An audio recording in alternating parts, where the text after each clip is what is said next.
দেখো এখানে বলেছে by selling 64 apple for ₹60 a person gain 25%। In order to have 40% loss how many apple shall he sell for ₹36। দেখো সে 64টা apple বিক্রি করেছে কত টাকায়? 64টা আপেল বিক্রি করেছে সে 60 রুপিজে।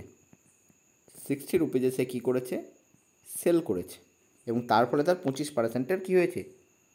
গেন হয়েছে। দেখো 25%-এর ফ্র্যাকশন ভ্যালু আমরা জানি 1/4, অর্থাৎ যদি 4 টাকার ভ্যালু 5 টাকাতে বিক্রি করি তাহলে আমাদের 25%-এর লাভ হবে। দেখো 5-এর ভ্যালু এখানে 60 বলেছে, তাহলে এটা কত গুণ হচ্ছে? 12 গুণ। তাহলে 4কেও 12 দিয়ে গুণ করলে আমরা সিপি পেয়ে যাব, অর্থাৎ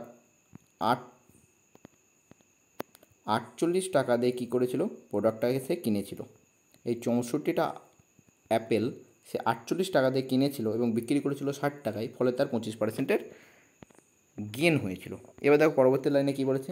বলছে এই অর্ডারটাকে যদি 40% লসে বিক্রি করতে হয়।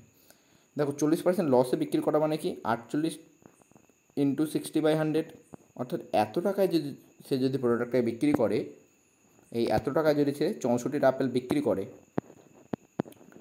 তাহলে তার কিন্তু কী হবে? 40%-এর লস হবে। তাহলে 1 টাকায় কতগুলো আপেল সে বিক্রি করছে?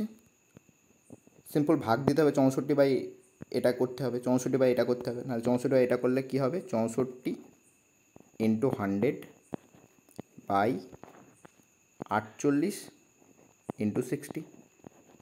এবার দেখো আমাকে বের করতে বলছে 36 টাকায় কতগুলো হবে, ঠিক না? আমাকে বলেছে 36 টাকায় কতগুলো অ্যাপেল পাবে। তাহলে 1 টাকা এত পেলে 36 টাকায় কী হবে? 36 টাকায় সিম্পল এর সঙ্গে 36 গুণ হয়ে যাবে।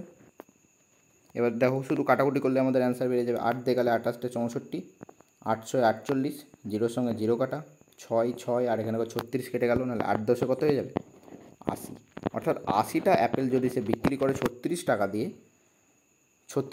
80টা অ্যাপেল বিক্রি করলে তার 40%-এর লস হবে। অপশান নাম্বার এ হবে একেবারে রাইট অ্যান্সার।